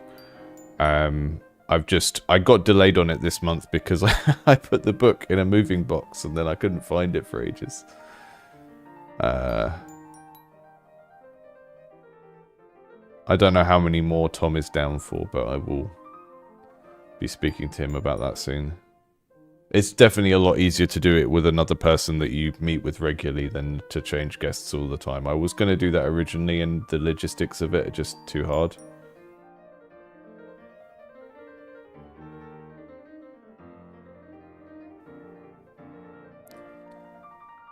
Yeah, Matt, being able to do playtesting with people who are in the same room as you is really different as well, because you see the stuff that... There's certain types of people that won't properly let on when they're frustrated with something, so being able to see them play the game can often be a lot more helpful, because otherwise they'll just sort of struggle through something and then not tell you about it.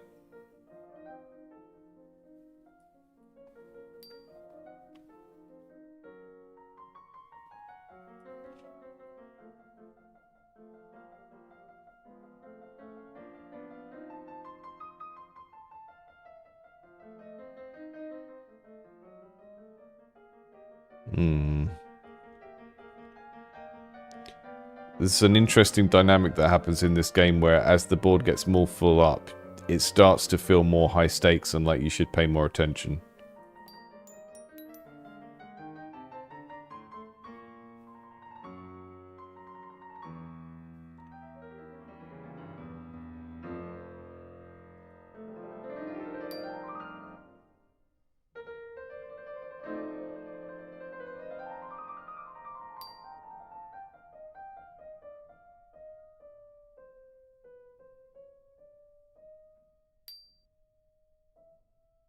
So these glowing ones are where a thing has been completed into a loop, I guess? Do they score more? Do they score something at the end?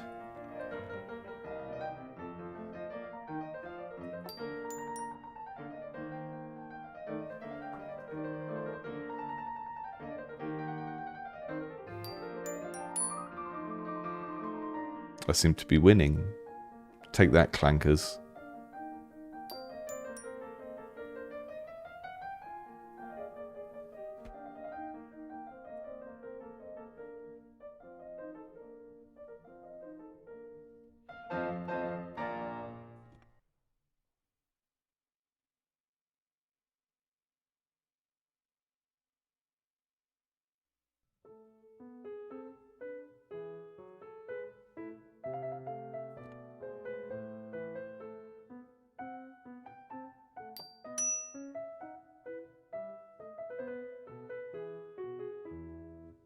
See, finishing their little loop so that they can't expand from it is quite satisfying.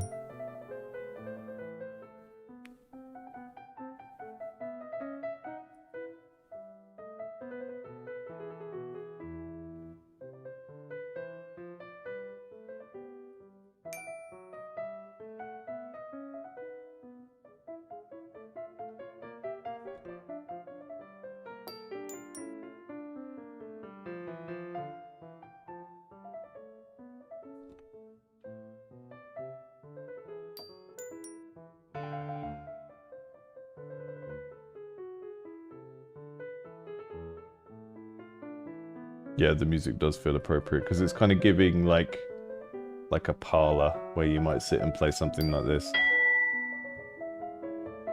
It also feels it's like mildly tense, which is good because this is kind of like a game of passive aggression, right? You're taking turns, you're doing something quite chilled, but you are trying to block the other players, so it's a lot meaner than it might look at first glance. Because the best moves in this are ones that give you points and stop someone else getting points, so the music fits it very well in that regard, because it makes it feel very sort of like there's it's a chill game to play, but there's like an underlying tension. Thanks for joining, Seedlang.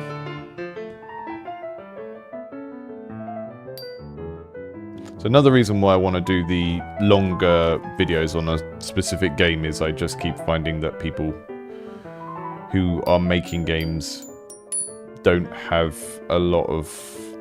And I guess you can only... You can't know every game, right? That's just never going to happen. But you do get a lot of people that enter the indie dev space who are predominantly sort of software developers or artists from a different background, and they're not getting into making indie games because they like indie games specifically. They're getting into it because they have some skill they think that they can apply in indie games, and then you talk to them and you find out that their reference points are actually only AAA games or only mobile casual games, and it's like, okay, do you understand that indie games is a thing that is not... there's a reason why I branded my channel to have indie game in the title and not just be a... Oh, it crashed. That's interesting. So we did a longer session with 200 point limit and it crashed. So I don't know if there's a memory leak or something in there, but I'm not going to start that one up again because that one went really long. Okay, Spore Bloom for the last half hour before my head falls off from being too tired. I just didn't sleep very well last night. Yeah, lots of people get into making games and they don't have good reference points for what an indie game is because they don't play any. That's my take on that. One of the reasons why I put that video up in November about indie game genres and why they exist. Just, you know... Indie games that are successful tend not to just be a smaller version of a AAA game. They tend to have their own kind of genres and stuff that work around the limitations of working on your own or in a very small team.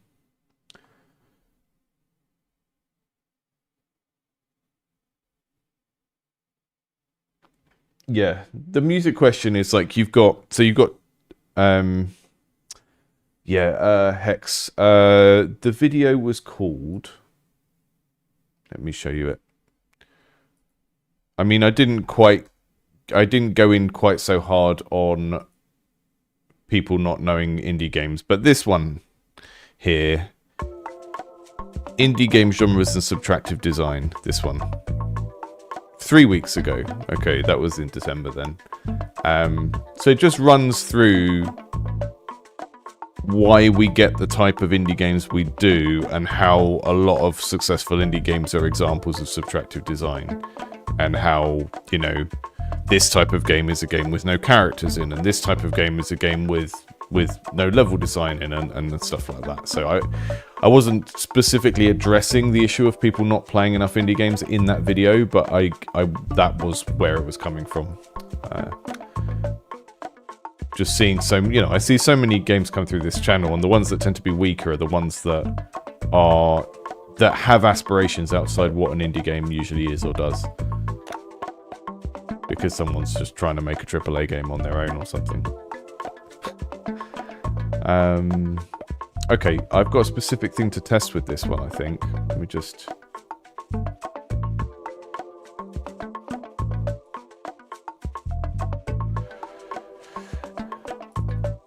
Looking for campaign playthrough of missions 1, 2, 3 as time permits. Also, any thoughts of this total package as a vertical slice demo? Okay, cool. So I did do a stream on this a few months ago now. Let's see if we can get Spore Bloom back up. We're just going to play through the campaign. first 3 levels of the campaign. But I do the thing to remember here is I do know how to play this game because I played it before, so it's not going to be like a pair of fresh eyes on the thing. What they call Kleenex testing in UX, because it's like a tester that you can sort of throw away at the end. You're looking for like fresh eyes that have never seen the game before and are maybe only going to look at it once, or the app.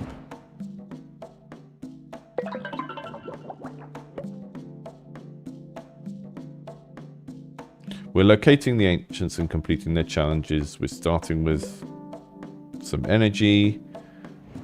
We've got a little grid on a tree. So the sort of multiplayer scenario-based version of this game is on a big flat map, whereas the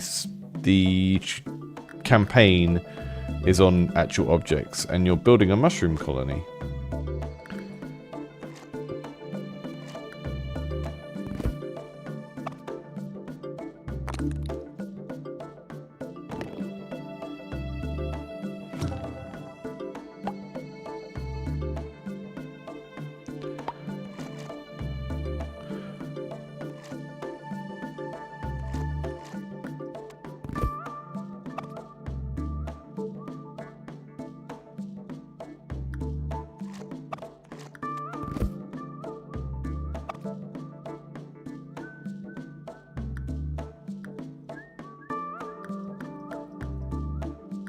This is quite confusing to come back to after I haven't played it for a few weeks. Yeah, I see what you mean about the Dreamcast vibes. It is that kind of era.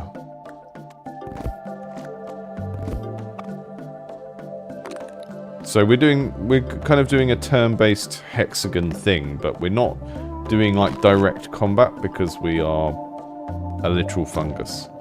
And there's a mode of this where you're playing against another colony and they're different colours and they spread out and take over different parts of the board, but we're just playing through the campaign at the moment. The oldest, most sacred mycelium forms a hidden yet mighty ancient network. When called upon, an ancient itself will bloom. So we gotta go from there to there. Each of the tiles that are bordering something can sort of move and take something else. We can start building these at some point. I'm not sure why I can't do it now, but we'll get to that in a bit.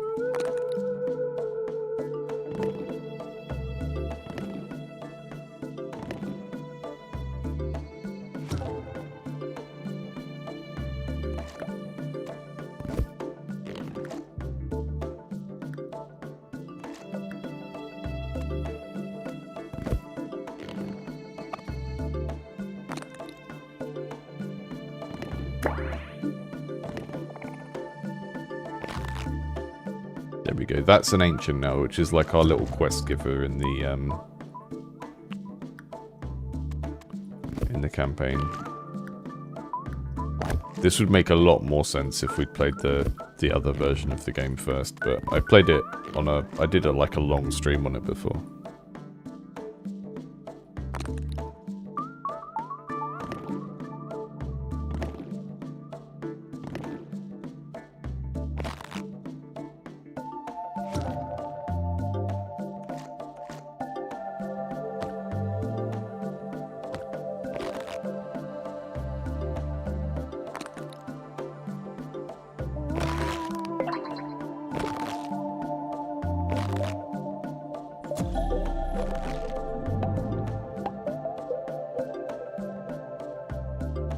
So all we're trying to do now is just connect to the next ancient.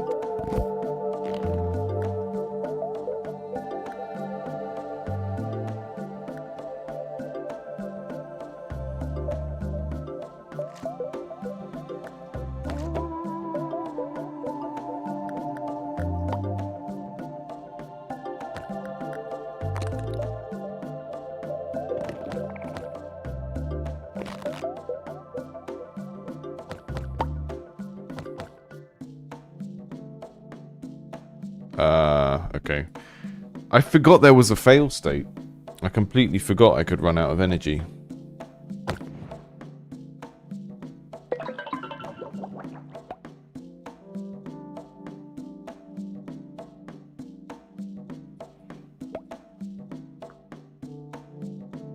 I don't know if I'm going to get through the 3 levels in this session. I'm so tired.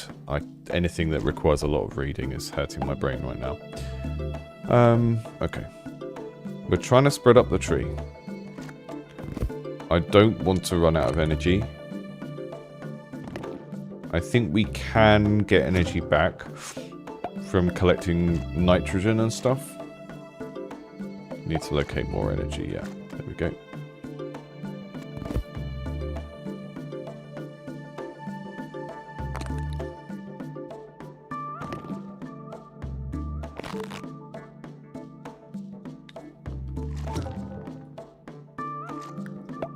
So we need to not try and overreach, basically.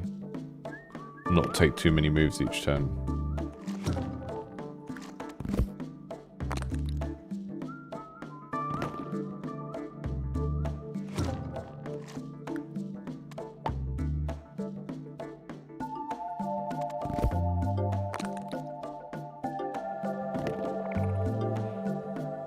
Yeah, see, I understood the game a lot better when I was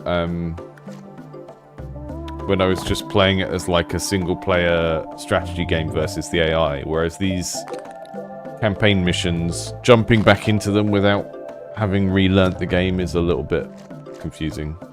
Basically, each time you play, you're trying to take over the whole network and build your kind of mushroom network out to fill up the whole grid. You've got these 3 things you can use, and your loadout of those can change each time. So it can basically be a different type of fungus that has a different set of special abilities and costs and stuff. But it's all made up of these 3 things.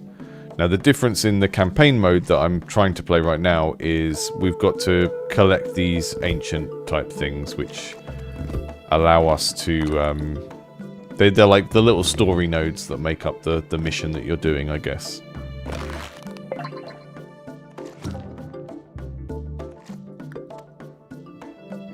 That gives us energy if we go over to that node. And that gives us energy over there, so we need to do that. And that's it for this turn.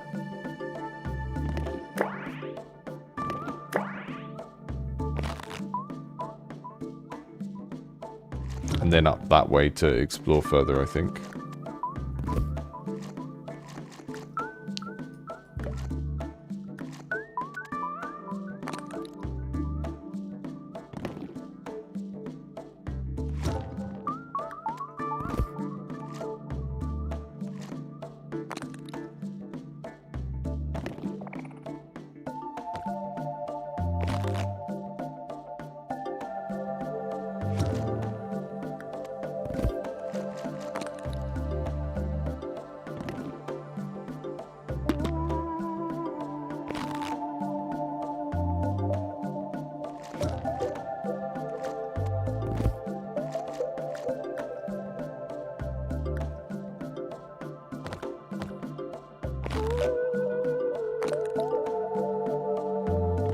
And in the regular kind of strategy game mode of this companion is sort of like your base. But here we need to set them up to be able to talk to the ancients.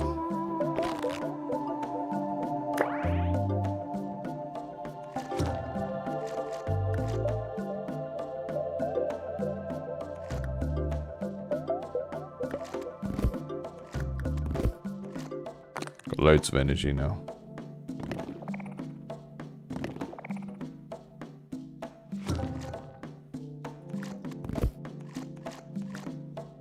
Can't go that way though. So I think one thing that's quite unclear to me when you start playing this is like where the net of stuff is eventually going to go. And I wonder if we need like a very faint map of the whole thing, because it's hard to know which direction you're building in when you can only ever go from like... It's like a fog of war, but you can't see anything under it, you know? Because there's this hex grid that we're expanding on, but you can't see where the edges of the hex grid are. So there's a bit here I can't build across, I think. And you don't really know why, and there's nothing there to clearly delineate what that limit is there. And I think that's a little bit frustrating.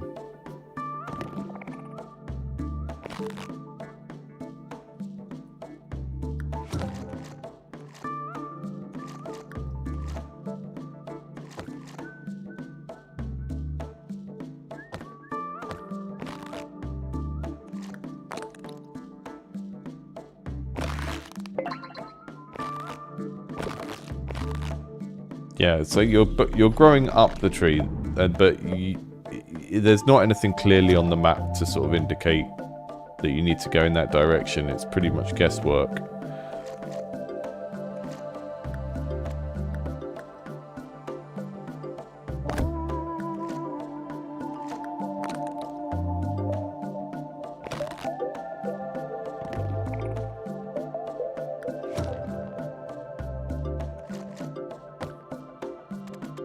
Now I've got one of my more advanced things. I can start sending spores further away and I can capture...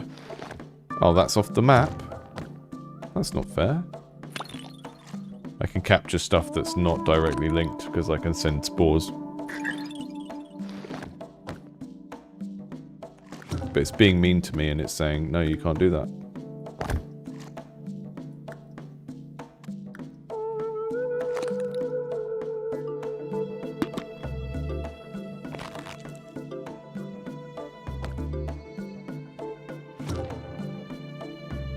I'll grow blooms around an ancient. There's an ancient.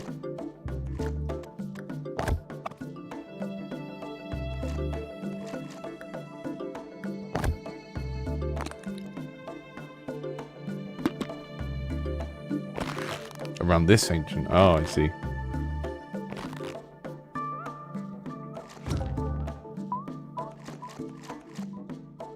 It is a fixed level. Yeah, this is the campaign mode, so they are fixed levels. But yeah, it's a little bit confusing sometimes where the edges are. I don't need a Y for where the edges are. You know, it doesn't need to be like, oh, this is the special part of the tree that you can grow on and this isn't, or whatever. I don't need that, but it would be good to be able to see it ahead of time, so you can see where the edge of where the map is somehow.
But a lot of the long-range Spore abilities feel like they're more appropriate for the multiplayer maps than for the single-player campaign, because you're often it's just letting you shoot them off the map, and then telling you, no, you can't do this here. It's like, oh, okay.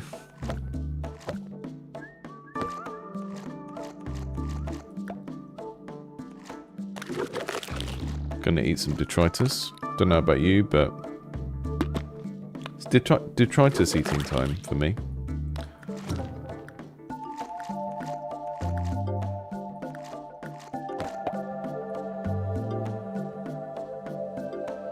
I've got to grow 2 more blooms around this ancient.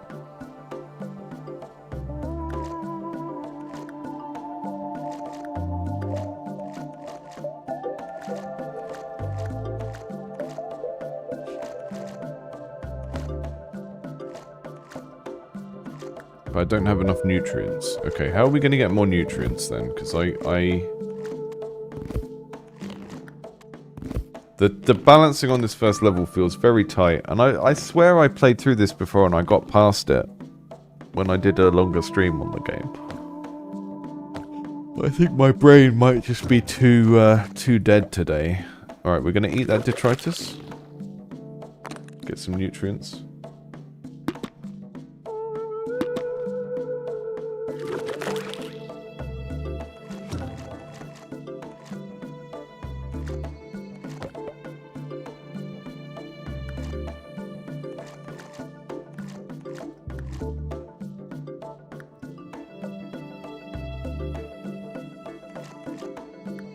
So yeah, we're being asked to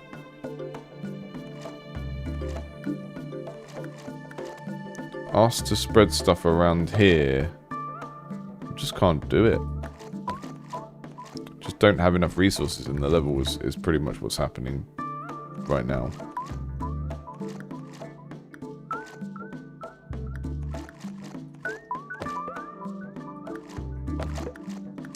A bloom is basically this game's language for a building, really. But yeah, it just can't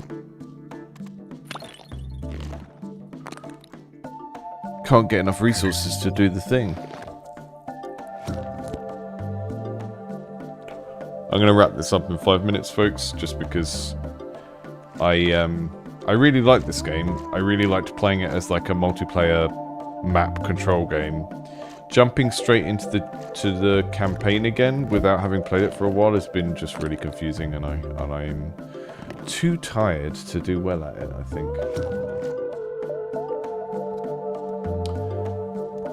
Danny, I think it's a cultural thing. It's like we've had decades of associating this set of sounds with this thing. But the reason why it's so perfect with the game is you've got the kind of the bongos and everything, but then you've occasionally got a slightly more alien sounding synth sound or whatever, which is sort of makes it fit with fungus and how otherworldly fungus can feel, you know? It's not just a jungle, it's like an alien jungle.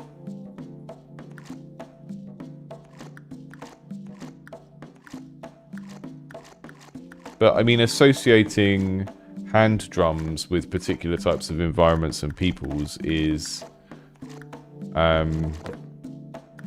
that's just a sort of understanding of where that comes from, isn't it? And that's why you have that association. It's the same as, so the musical equivalent of when you see like a wanted poster in a cowboy film or a cowboy game and you see the text and stuff. The reason the text looks that way is because it was made with particular types of wood blocks that were common at the time. So the tools create the aesthetic imprint of the thing, which then reminds you of the time and place that the tools come from, right? So we get that with fonts, we get it with musical instruments. There are a lot of different ways that we kind of have these cultural associations, and it's kind of because of that accumulated knowledge you have over time of where that thing came from and when that thing came from. Right, I'm going to wrap it up. I think if you want to play Spore Bloom, you should sign up for the playtest. As always, I would always encourage people to try and playtest games that are specifically in the same design space as your own games. We've got 36 viewers right now. I don't know if you're all making games. You probably are, or you're procrastinating from it. But one of the most helpful things you can do is play games that are similar to your own. There's usually kind of universal things you can grab from another game and put in your game when it comes to things like UX and all of that. But when it comes to what the player is actually doing and the strategic thinking and stuff, it's very helpful to be playing similar games to what you're making and not just... You know, if you decide to make a particular type of game and you've only played one or two of those types of games, you might have it locked in your head that you need to do things a specific way because that one game does things that way. And sometimes that's true, but playing a wider range of games within that same design space can help you see which things really are core to making the thing work and which things aren't, you know?